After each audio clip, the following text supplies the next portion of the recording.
ہفتے میں 3 دن سورہ یوسف کا درس ہوتا ہے اور 2 دن درس فقہ کے لیے مخصوص ہیں، تو ان دنوں میں عربی کلاس بھی چلتی ہے، تو جو لوگ درس یوسف سننا چاہتے ہیں ان کا ناغہ نہ ہو جائے، اس لیے ہم یہ 2 دن تھرسڈے اینڈ فرائیڈے درس فقہ کے لیے مخصوص رکھتے ہیں کہ اس میں ہفتہ بھر میں پوچھے گئے جو سوالات ہیں، ان سوالات میں بھی جو اہم سوالات ہیں ان سوالات کو آپ کے سامنے پیش کیا جائے، اور اس کے اندر جو مسائل ہیں، جو باتیں ہیں، اس کو آپس میں شیئر کیا جائے۔ دعا کیجیے کہ اللہ سبحانہ و تعالی حق بات کہنے کی توفیق عطا فرمائے، حق بات سننا نصیب فرمائے، حق بات پر اللہ تعالیٰ عمل کرنا آسان فرمائے، اور حق بات کو اللہ سبحانہ و تعالیٰ دنیا میں اس کا بول بالا فرمائے، اور اللہ باطل نظریات سے اور باطل عقائد سے اللہ تعالیٰ ہماری حفاظت فرمائے، آمین یا رب العالمین۔ پہلا مسئلہ پہلے میں معذرت خواہ ہوں کہ پچھلے سوالات جو پوچھے گئے تھے اور اس کو میں نے ایک چٹ پہ لکھا ہوا تھا، اور وہ چٹ جو ہے پچھلے سبق کے بعد میں نے یہاں کہیں رکھ دی ہے، تو وہ نہیں مل پا رہی، تو اس میں جن لوگوں نے سوالات کیے تھے وہ اس میں لکھے ہوئے تھے، اور ظاہر ہے کہ میں ان سوالات کا جواب نہیں دے پاؤں گا، تو سننے والی ماؤں اور بہنوں سے اور بھائیوں سے گزارش ہے کہ مجھے اس سلسلے میں معذور سمجھیں۔ انشاءاللہ تعالیٰ وہ چٹ مل گئی کہیں سے تو میں ضرور ان سوالات کا بھی جواب دوں گا، اور اگر نہیں ملی تو ان حضرات کی خدمت میں گزارش ہے کہ دوبارہ وہ سوالات پوچھ سکتے ہیں، انشاءاللہ تعالیٰ ان کے جوابات آپ حضرات کی خدمت میں دے دیے جائیں گے۔ سب سے پہلا سوال یہ پوچھا گیا ہے کہ جناب رسول اللہ صلی اللہ علیہ وآلہ وسلم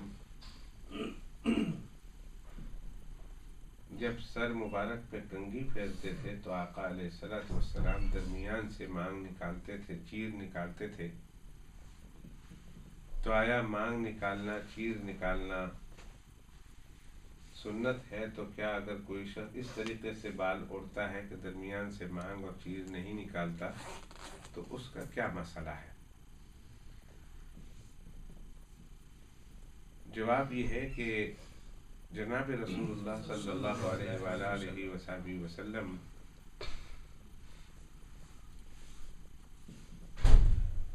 کی عام عادت شریفہ اگرچہ بعد میں یہ ہو گئی تھی کہ اللہ کے پیغمبر علیہ الصلوۃ والسلام جب بھی بال میں کنگھی فرماتے تو درمیان سے چیر ضرور نکالتے۔ اس سے پہلے اللہ کے پیغمبر علیہ الصلوۃ والسلام کا عام طور پر معمول مبارکہ یہ تھا کہ اللہ کے پیغمبر علیہ الصلوۃ والسلام بال کو بغیر چیر نکالے، بغیر مانگ نکالے بالوں میں کنگھی فرمایا کرتے تھے۔ اس طریقے سے اللہ کے پیغمبر علیہ الصلوۃ والسلام کا عمل مبارکہ ان لوگوں کے عمل مبارکہ سے مل جاتا تھا جو اپنے آپ کو یہودی اور عیسائی کہتے تھے۔ تو عیسائی بھی اور یہودی بھی اس زمانے میں جب بال اوڑھتے تھے، کنگھی کرتے تھے، تو درمیان سے چیر نہیں نکالا کرتے۔ تو حضرت صلی اللہ علیہ وسلم نے ابتدائی زمانے میں بھی بال اس طریقے سے کہ درمیان میں چیر نہیں تھی، لیکن پھر آخری زمانے میں اللہ کے پیغمبر علیہ الصلوۃ والسلام نے مسلمانوں اور غیر مسلموں کے درمیان تفریق کرنے کے لیے چیر نکالنا شروع کر دیا۔ حضرت صلی اللہ علیہ وآلہ وسلم کی دیکھا دیکھی صحابہ کرام رضوان اللہ تعالی علیہم اجمعین بھی درمیان سے مال نکالا کرتے تھے، لیکن یہ حکم اللہ کے پیغمبر علیہ الصلوۃ والسلام نے بطور وجوب کے، واجب کے امت پہ لازم نہیں کیا تھا کہ تمہارے لیے بال کے کنگھی کرتے وقت درمیان سے چیر نکالنا لازم ہے اور ضروری ہے، بطور لازم کے اور بطور واجب کے اللہ کے پیغمبر علیہ الصلوۃ والسلام نے نہیں قرار دیا تھا، بلکہ ایک طریقہ ہے، ایک عادت ہے جو اللہ کے پیغمبر علیہ الصلوۃ والسلام نے اپنا لی تھی۔ یہاں ایک بات میں بتاتا چلوں، اور بہت سارے لوگ اس مسئلے کو نہ جاننے کی وجہ سے غلط فہمی کا شکار ہو جاتے ہیں اور آپس میں لڑ پڑتے ہیں۔ ایک چیز ہے سرور دو عالم صلی اللہ علیہ وآلہ وصحبہ وسلم کی سنت عادیہ، اور ایک ہے اللہ کے پیغمبر علیہ الصلوۃ والسلام کی سنت عبادیہ، یا عبادت کا تعلق کہہ سکتے ہیں، سنت تشریعیہ کہہ سکتے ہیں۔ سنت تشریعیہ کا مطلب یہ ہے کہ وہ دین کا مسئلہ ہے، اللہ کے پیغمبر علیہ الصلوۃ والسلام نے اس کے کرنے کا حکم دیا، کرنے کی ترغیب دی، اور اللہ کے پیغمبر علیہ الصلوۃ والسلام نے اس کام کے نہ کرنے کی، یعنی اگر کوئی اس پر عمل نہیں کرتا تو نکیر فرمائی، تنبیہ فرمائی کہ ایسا مت کرو، یہ میری سنت ہے، ایسا کرو۔ اور ایک ہے جو اللہ کے پیغمبر علیہ الصلوۃ والسلام کی عادت شریفہ، جو عادت کے طور پر اللہ کے پیغمبر علیہ الصلوۃ والسلام فرمایا کرتا ہے، اور اس کے بارے میں شریعت مطہرہ میں کوئی اس کے چھوڑنے پر نکیر نہیں ہے، یا اس کے کرنے کے بارے میں اتنی سخت تنبیہ نہیں ہے، اتنا مطالبہ نہیں کیا گیا ہے کہ یہ کرنا ہی چاہیے۔ ان میں سے ایک میں مثال دیتا ہوں، ان میں سے ایک پگڑی ہے۔ پگڑی ہے، امامہ ہے، سرور دو عالم صلی اللہ علیہ وسلم کی یہ سنت عادیہ ہے کہ اللہ کے پیغمبر علیہ الصلوۃ والسلام عادت کے طور پر پگڑی کو پہنا کرتے تھے، اور یہ عام طور پر عرب میں ایک عادت تھی، ایک دستور تھا، حتیٰ کہ اس میں مسلم اور غیر مسلم کی بھی کوئی قید نہیں تھی، بس ایک عرب کا اپنا کلچر تھا، ایک رواج تھا کہ وہ پگڑی پہنا کرتے تھے۔ تو اللہ کے پیغمبر علیہ الصلوۃ والسلام بھی اس اپنے معاشرے کی اس روش کو، اس سنت کو، اس عادت کو، اس رسم کو اللہ کے پیغمبر علیہ الصلوۃ والسلام نے نہ صرف یہ کہ قبول کیا بلکہ پسند فرمایا، اور چلتے رہے چلتے رہے چلتے رہے، اور حضرت صلی اللہ علیہ وسلم کی ساری زندگی اکثر اوقات پگڑی پہنتے ہوئے گزری۔ لیکن یہ سنت عادیہ میں سے ہے۔ اگر کوئی شخص پگڑی نہیں پہنتا، آپ نے دیکھا ہم میں سے بہت سارے لوگ ہیں کہ جو پگڑی نہیں پہنتے، بلکہ آپ نے بڑے بڑے مشائخ کو دیکھا ہوگا، بڑے بڑے اولیاء اللہ کو دیکھا ہوگا کہ جنہوں نے عام حالات میں پگڑی نہیں پہنی، کبھی جلسہ ہوا، کبھی عید ہوئی، کبھی بارات ہوئی، کبھی کوئی بڑے بڑے واقعات ہوئے تو انہوں نے پگڑی پہن لی ہے، لیکن عام حالات میں روز مرہ کی زندگی میں وہ پگڑی نہیں پہنا کرتے۔ آپ نے غور کیا ہوگا آخر کیا وجہ ہے کہ اتنے بڑے بڑے ولی اللہ اور دین پر چلنے کے مشتاق اور دین پر چلنے کے بڑے شوقین، لیکن عام حالات میں وہ پگڑی نہیں پہنتے؟ تو اس کی وجہ یہ ہے کہ یہ اللہ کے پیغمبر علیہ الصلوۃ والسلام کی عادت عادی، سنت عادیہ ہے۔ عادت کے طور پر اللہ کے پیغمبر علیہ الصلوۃ والسلام اس کو پہنا کرتے تھے، لہذا اگر کوئی پہنتا ہے تو اچھی بات ہے کہ کسی نہ کسی درجے میں سرور دو عالم صلی اللہ علیہ وسلم کی اس نے متابعت کی، اقتداء کی کہ میرے آقا اسلام کے اس فعل کو پسند فرمایا۔ لیکن یہ ان سنتوں میں سے نہیں ہے کہ جس کے چھوڑنے والے کے ساتھ جھگڑا کیا جائے، جس کے چھوڑنے والے کو برا بھلا کہا جائے، جس کو سختی کے ساتھ کہا جائے، نہ پہننے والے پر انگلیاں اٹھے، اس لیے کہ یہ وہ سنتیں ہیں کہ جو اللہ کے پیغمبر علیہ الصلوۃ والسلام کی سنت تشریعیہ ہیں،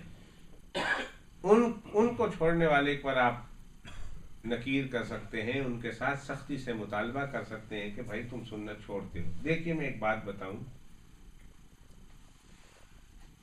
تہجد کی نماز ہے۔ سرور دو عالم صلی اللہ علیہ وسلم نے ساری زندگی تہجد کی نماز نہیں چھوڑی۔ تہجد کی سنت ہے، تہجد کی نماز نہیں چھوڑی۔ اور نبی پاک صلی اللہ علیہ وآلہ وسلم پر 5 وقت کی نماز فرض ہونے سے پہلے تہجد فرض تھی۔ سب سے پہلے مسلمانوں پر جو نماز فرض ہوئی وہ تہجد، یا ایھا المزمل قم اللیل الا قلیلا نصفہ او انقص منہ قلیلا۔ قم امر کا صیغہ ہے کہ مزمل صلی اللہ علیہ وسلم قم اللیل الا قلیلا، آپ نے رات کو ضرور اٹھ کر نماز پڑھنی ہے۔ اور اس آیت کریمہ سے تہجد کی نماز فرض ہوئی اللہ کے پیغمبر علیہ الصلوۃ والسلام پر اور پیغمبر علیہ السلام کے ذریعہ سے امت مسلمہ پر۔ پھر جب 5 وقت کی نماز فرض ہوئی تو تہجد کی فرضیت منسوخ ہو گئی امت سے، امت پر اب فرض نہیں رہا۔ علماء میں اس میں اختلاف ہے کہ اللہ کے پیغمبر علیہ الصلوۃ والسلام پر تہجد کی نماز 5 وقت کی نماز فرض ہو جانے کے بعد بھی فرض رہی یا نہیں۔ ایک جماعت جب اللہ کے پیغمبر علیہ الصلوۃ والسلام کو اس قدر پابندی کے ساتھ پڑھتے ہوئے دیکھتی ہے کہ 5 وقت کی نماز فرض ہو جانے کے باوجود بھی میرے آقا علیہ الصلوۃ والسلام کی زندگی میں کوئی ایسا خاص واقعہ نہیں ملتا کہ جہاں اللہ کے پیغمبر علیہ السلام نے تہجد چھوڑ دی ہو یا کئی دنوں تک تہجد نہ پڑھی ہو، تو اتنی مواظبت، اتنی پابندی کو دیکھ کر انہوں نے یہ کہنا شروع کر دیا کہ امت پر سے تو تہجد کی نماز ختم ہو گئی، اس کی فرضیت ختم ہو گئی، لیکن رسول پاک صلی اللہ علیہ وسلم پر بدستور تہجد کی نماز پڑھنا فرض رہا۔ بعض لوگ یہ کہہ اٹھے، لیکن اکثر علماء کرام کا یہ خیال ہے اور ان کی یہ رائے ہے کہ نہیں، امت کے ساتھ ساتھ اللہ کے پیغمبر علیہ الصلوۃ والسلام پر بھی تہجد کی نماز فرض نہیں رہی، لیکن اب نفل ہے۔ لیکن اندازہ لگائیں کہ اللہ کے پیغمبر علیہ السلام کتنی مداومت کے ساتھ تہجد کی نماز پڑھتے ہیں۔ میں یہ پوچھتا ہوں کہ آج ہم لوگ پگڑی باندھے نہ باندھے تو اس پر جھگڑے ہوتے ہیں۔ ارے اللہ کے بندو، پگڑی پر نہیں، پگڑی باندھ بھی لیں تو پگڑی کے رنگوں پر جھگڑے۔ آپ یقین کریں کہ پگڑی کے رنگوں پر جھگڑے، وہاں مختلف جماعتیں ہیں جو یہ فلاں پگڑی پہننے والا کافر، فلاں پہننے والا یہ، فلاں پہننے والا یہ، اور اصل پگڑی کے رنگ یہ ہے۔ پگڑی کے رنگوں پر امت کو تقسیم کر رہے ہیں، امت میں فرقے بنا رہے ہیں کہ کالی پہننی ہے، وہ جو ہے وہ تم نے سفید پہننی ہے، تم نے گرین پہننی ہے، تم نے گیرو کلر کی پہننی ہے، جو ہمارے یلو کلر کی ہے، ہلدی کے کلر کی، جو آپ لوگوں نے دیکھا ہوگا کہ وہ ہمارے فار ایسٹ میں جو بدھسٹ لوگ ہوتے ہیں وہ کپڑے پہنتے ہیں۔ ہمارے یہاں برما میں ہم جس کو بدھسٹ ہوتے ہیں، برمیز بدھسٹ، اس کو ہم پھونگی بولتے ہیں، اور پھونگی لوگوں کا کپڑا سر سے لے کر پیر تک یہ ایک چادر ہوتی ہے جس کو وہ پہن کر جو ہے وہ ساری زندگی اسی ایک چادر میں گزار دیتے ہیں۔ اس کا رنگ گیرو ہوتا ہے، اس کو اردو میں گیرو کلر کہتے ہیں، یلو ٹائپش، ہلدی ٹائپش اس کو بولتے ہیں۔ اور کبھی کبھی ہمارے یہاں جب اس کو چھیڑتے ہیں تو ان کو کہتے ہیں ہلدی کا بستہ آ گیا۔ جب ہم لوگ بات کرتے ہیں تو کہتے ہیں ہلدی کا بستہ آ گیا، وہ ہلدی کا کپڑا پہنا ہوتا ہے اور سارا لپیٹا ہوا ہوتا ہے ایک ہی چادر۔ تو وہ اس پر جھگڑے ہیں اور اس میں فرقے ہیں، اور اس میں ایک دوسرے کو نعوذ باللہ من ذالک کا زیادہ مسلمان اور ایک کو کم مسلمان، اور ایک کو پکا مسلمان اور ایک کو کچا مسلمان، ایک کو آدھا مسلمان، ایک کو پورا مسلمان، یعنی پگڑی کے رنگوں میں امت کو تقسیم کر دیا۔ حالانکہ پگڑی فی نفس ہی وہ ایسی سنت نہیں ہے کہ جس کے چھوڑنے پر نکیر کی جائے، لیکن اس کے رنگوں پر اختلاف ہو گیا۔ لیکن امت میں کتنے لوگ ایسے ملتے ہیں جو امت اگر تہجد کی نماز چھوڑ دے تو اس پر نکیر کرنے والے، حالانکہ ایک سنت عادیہ ہے اور ایک سنت تشریعیہ ہے۔ لیکن کتنے لوگ ایسے ملیں گے کہ جو تہجد کی نماز اگر مسلمان چھوڑ دے تو اس پر ان کے جھگڑے ہوتے ہیں، کسی کو پکا اور کچا مسلمان، کسی کو پورا، کسی کو آدھا مسلمان کہنے والے کتنے لوگ ہیں۔ تو جو آسان چیز نظر آتی ہے اس کو قبول کرنے کے بعد اس کو وہ مقام دے دینا، اس کو اتنا اونچا مقام دے دینا، یہ بھی شریعت مطہرہ کی روح کے خلاف اور ان کی منشا کے خلاف۔ تو میں یہ کہہ رہا تھا کہ یہ جو اللہ کے پیغمبر علیہ الصلوۃ والسلام چیر جو نکالا کرتے تھے، مانگ جو نکالا کرتے تھے، یہ ان سنتوں میں سے ہے جو اللہ کے پیغمبر السلام نے کی ہے، صحابہ کرام نے اللہ کے پیغمبر السلام کی اتباع کرتے ہوئے کی، اور بعض نے تو اللہ کے پیغمبر علیہ السلام کی اس ادا پر اس قدر جو ہے اس کو اپنانا پسند فرمایا کہ ان کے گنگریالے بال تھے، کرلی ہیئر تھے، اور اس میں سے مانگ نہیں نکلتی تھی، تو انہوں نے کیا کیا کہ ایک سیخ کو آگ میں گرم کیا، اور آگ میں گرم کرنے کے بعد سر کے بیچوں بیچ رکھ کر اپنی چمڑی جلا ڈالی کہ میرے تو گنگریالو بالوں سے چیر نہیں نکلتی ہے، جب بیچ سے جل جائے گی تو بال دو حصوں میں تقسیم ہو جائیں گے، تو کم از کم بال تو جل گئے، چمڑی جل گئی، لیکن رسول اللہ صلی اللہ علیہ وسلم کی ادا تو آ گئی ہے، لہذا انہوں نے اس کو بھی برداشت کر لیا۔ لیکن یہ وہ سنت ہے کہ جس کے چھوڑنے والے پر نکیر نہیں کر سکتے، اس لیے اگر کوئی شخص بال اس انداز سے جو ہے وہ بناتا ہے یا کنگھی کرتا ہے کہ درمیان سے وہ لکیر نہیں چھوڑتا بلکہ پیچھے کر لیتا ہے، تو اس کی بھی اجازت ہے اور گنجائش ہے، اور اس کو خلاف سنت کرنے والا نہیں کہیں گے کہ اس نے سنت کے خلاف، ہاں پہلے والے کو کہیں گے کہ اس نے سنت پر عمل کیا، اللہ کے پیغمبر السلام کی پسندیدہ طریقے پر عمل کیا ہے، لیکن یہ نہیں کہیں گے کہ اس نے خلاف سنت کیا ہے، کہ اس کو گناہ ملے خلاف سنت کا، کہ سنت کے خلاف ہو گیا، ایسے نہیں کہیں گے۔ اس کی ایک دوسری وجہ بھی ہے، وہ یہ ہے کہ ہم نبی پاک صلی اللہ علیہ وسلم کے بعد حضرات صحابہ کرام کی زندگی کو دیکھتے ہیں کہ حضرات صحابہ کرام رضوان اللہ تعالی علیہ مجمعین اپنی زندگیوں میں کیسے بال رکھا کرتے تھے۔ تو بال کا تو ایک سنت طریقہ ہے کہ وہ بال ہر طرف سے برابر ہونے چاہیے، سائیڈوں سے شارٹ، کیا کہتے ہیں، کٹ شارٹ اینڈ بیک، پتہ نہیں ایسا کوئی جملہ بولتے ہیں نا کہ short back and cut, short back and side, جی ہاں، وہ ادھر سے سائڈ سے کچھ ہوتا ہے، پیچھے سے تھوڑے ہوتے ہیں، یا پھر وہ قضا بولتے ہیں جس کو، کہ پیچھے سے سارے آپ مونڈ دیں اور بیچ میں رکھیں۔ سرور دو عالم صلی اللہ علیہ وسلم نے اس کی سختی سے ممانعت کی، یہ ایسے بال رکھنا حرام ہے، ایسے بال نہیں رکھ سکتے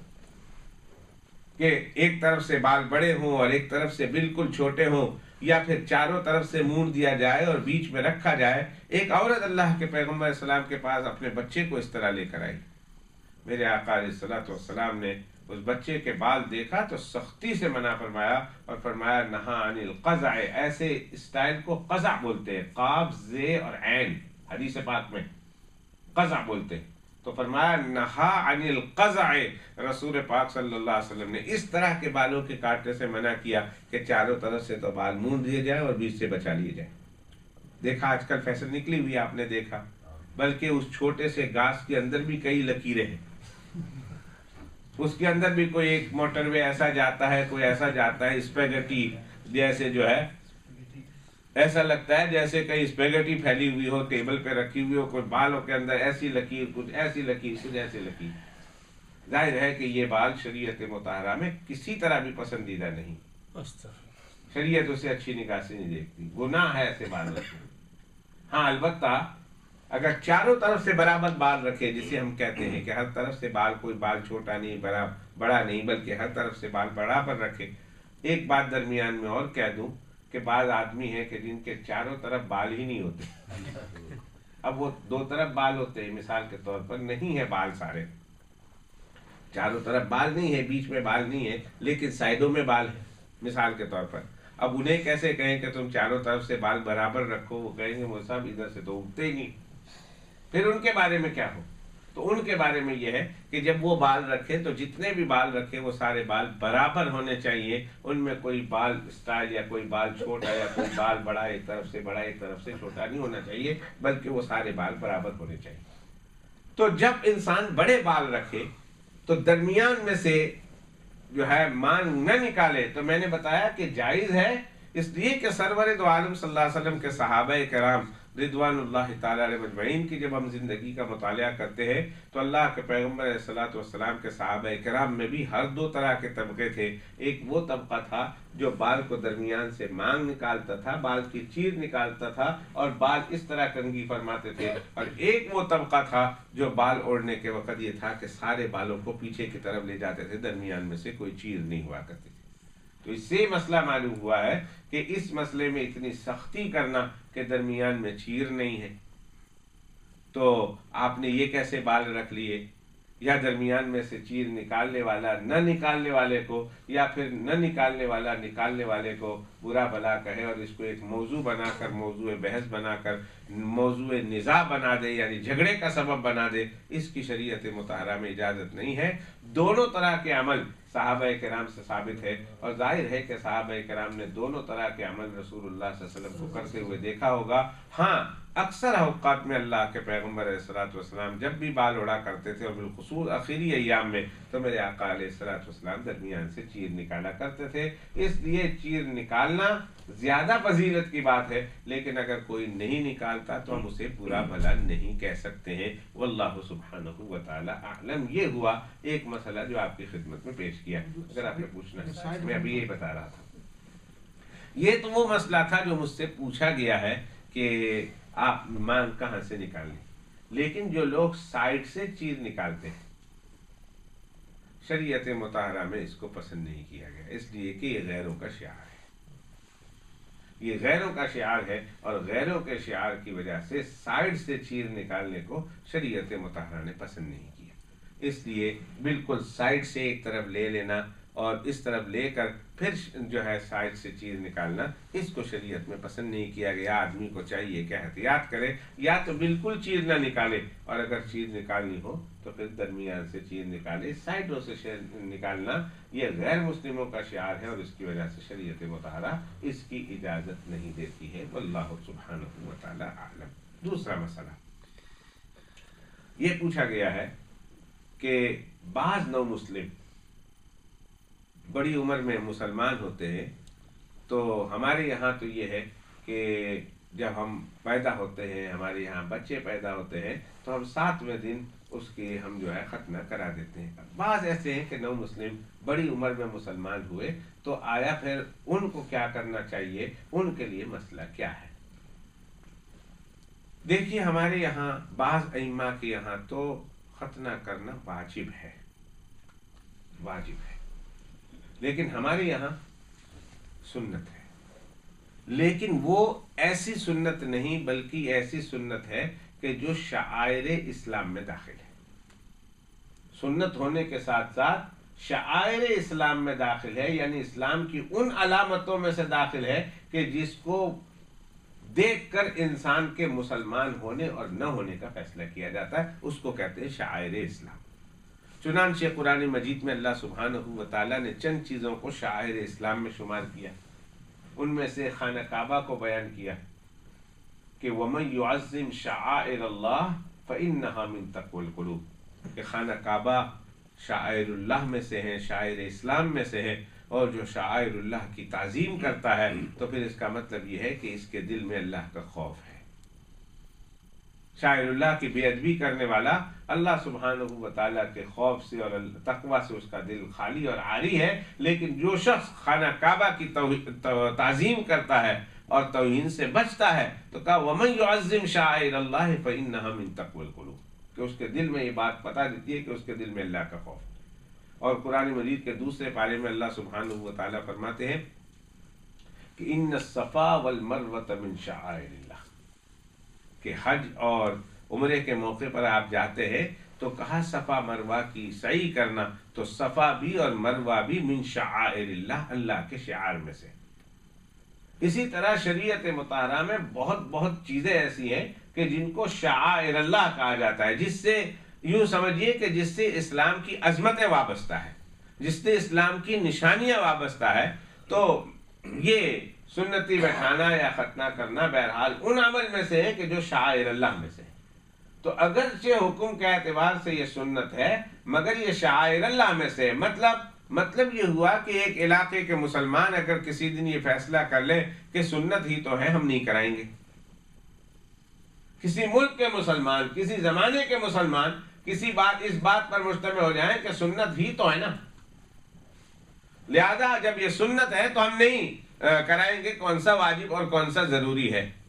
تو پھر لکھتے ہیں کہ یہ سنت صرف سنت نہیں بلکہ اس کا تعلق شاعر اللہ میں سے بھی ہے۔ لہذا اگر کسی علاقے کے لوگ، کسی زمانے کے لوگ، کسی ملک کے لوگ کسی اس بات پر اتفاق کر لیں کہ ہم یہ نہیں کرائیں گے، تو بادشاہ وقت کی ذمہ داری ہے کہ فوج کشی کرے، ان کے اوپر لشکر کشی کرے، اور بادشاہ اپنی پوری قوت اور طاقت کو لے کر اس ملک والوں پر، اس جماعت والوں پر، اس علاقے والے پر، اس قوم اور قبیلہ پر فوج کشی کرے اور لشکر کشی کرے، اور ان کو مجبور کرے کہ وہ شعائر اللہ کے اس حق کو تسلیم کرے۔ ورنہ جو ہے ان کے ساتھ جھگڑا کریں گے، ان کو قید کریں گے، ان کو محفوظ کریں گے، اس لیے کہ اگر یہ اسے چھوڑ دیا گیا تو اسلام کی ایک عظیم الشان نشانی مٹ جاتی ہے۔ آپ لوگ اس ملک کے رہنے والے ہیں، آپ لوگوں کو اندازہ نہیں کتنے لاکھوں انسانوں کا، ہزارہا انسانوں کو اس سنت کی برکت سے انہیں اخیر میں کفن بھی ملا، انہیں جنازہ بھی ملا، اور انہیں اسلامی طریقے کے مطابق دفن بھی ملا ہے۔ ہزاروں لوگوں کو۔ جب پارٹیشن ہوا، ہندوستان پاکستان کا بٹوارہ ہوا، تو اس بٹوارے میں بے تحاشا مارے گئے، اپنے مارے گئے، دشمن مارے گئے، لڑائیاں ہوئی، جھگڑے ہوئے، اور بہت سارے مسلمان اب پہچانے نہیں جاتے تھے کہ یہ مسلمان ہیں اور غیر مسلم ہیں۔ سکھوں کے علاقے میں بالخصوص ان کی بھی داڑھی تھی، مسلمانوں کی بھی داڑھی، ہندوؤں کے علاقے میں ان کی بھی داڑھی نہیں، ان کی بھی داڑھی نہیں۔ تو ایسے موقع پر بہت سارے مسلمانوں کو محض اور محض اس شعائر اللہ کی وجہ سے، اس شعائر اللہ کی وجہ سے مسلمانوں کو اسلامی طریقے کے مطابق غسل بھی ملتا ہے، ان کو کفن بھی ملتا ہے، ان کی نماز جنازہ بھی ادا کی جاتی ہے، اور ان کو دفن بھی کیا جاتا ہے۔ ورنہ ایسے لوگ بغیر نماز کے، بغیر کفن کے، بغیر غسل کے، بغیر جنازے کے ایسے لوگ جلا دیے جاتے ہیں۔ مسئلہ ہے شریعت مطہرہ کا کہ کسی ایک ایسے علاقے میں آپ ایک باڈی آئی ہے، ایک میت ملی آپ کو، اور اس کے ظاہر سے یہ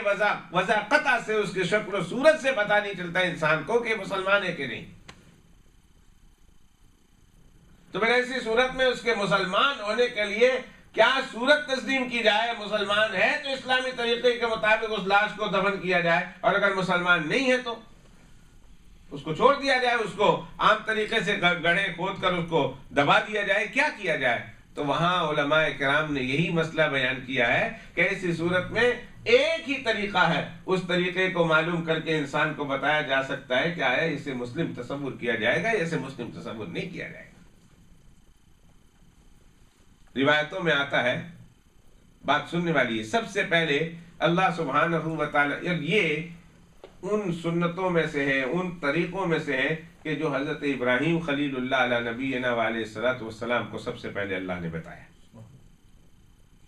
اور حضرت سیدنا بخاری شریف کی روایت ہے کہ اول من اختتن ابراہیم علیہ الصلوۃ والسلام، سب سے پہلے ختنہ کرنے والی شخصیت جو ہے وہ سیدنا ابراہیم خلیل اللہ علیہ الصلوۃ والسلام، سب سے پہلے اللہ کا حکم ان پہ آیا۔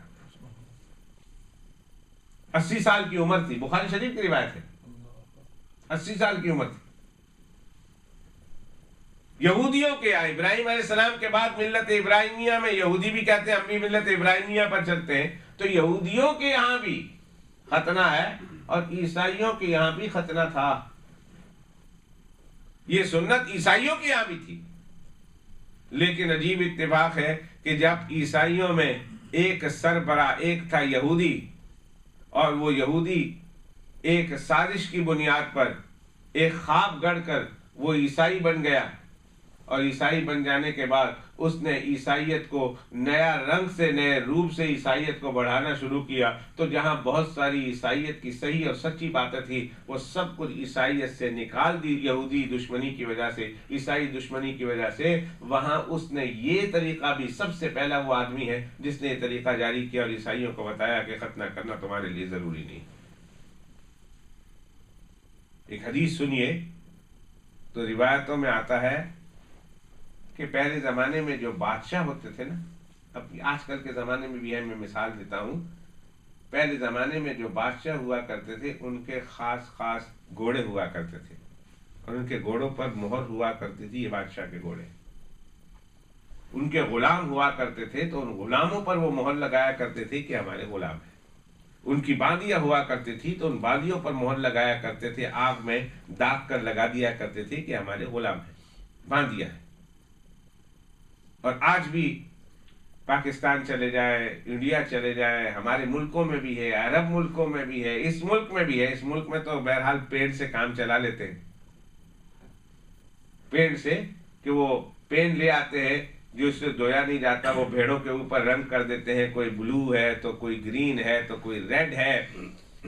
اور وہ 4-5 جو ہے فارموں کی بھیڑیں ایک ساتھ چرتی ہیں. لیکن فوراً اگر کسی کو کوئی نقصان ہو جائے، کسی کو بیبی ہو جائے، تو فارمروں کو فوراً پتہ چل جاتا ہے کہ یہ کس کی بھیڑ نے بچہ دیا ہے، اس لیے کہ ان کے رنگوں سے، اور پھر فوراً اس بچے کے اوپر بھی رنگ ڈال دیتے ہیں. تو یہ گویا ایک خاص طرح کی نشانی ہوتی ہے کہ یہ خاص آدمی ہو کے، یہ خاص آدمی ہو کے، یہ خاص آدمی ہو کے، اور یہ خاص آدمی ہو کے. روایتوں میں آتا ہے، اور عرب میں تو ہم نے دیکھا، گھوڑوں پر دیکھا، اور ان کے بیچاروں کے، گایوں کے اور دوسرے جانوروں کے ران پر وہ جو ہے وہ آگ پہ گرم کرتے ہیں، اپنی ان کی خاص مہر ہوتی ہے، خاص نشانی ہوتی ہے، گرم کرتی ہے اور جانوروں کو داغ دے دیتے ہیں. بیچارہ چیختا ہے، چلاتا ہے جانور، لیکن وہ ان کی بھی مجبوری ہے اور ان کی بھی مجبوری ہے، کوئی اور طریقہ ان کے پاس نہیں ہوتا ہوگا. تو یہ ختنہ روایتوں میں آتا ہے، یہ اللہ کے بندوں کی خاص نشانی ہے،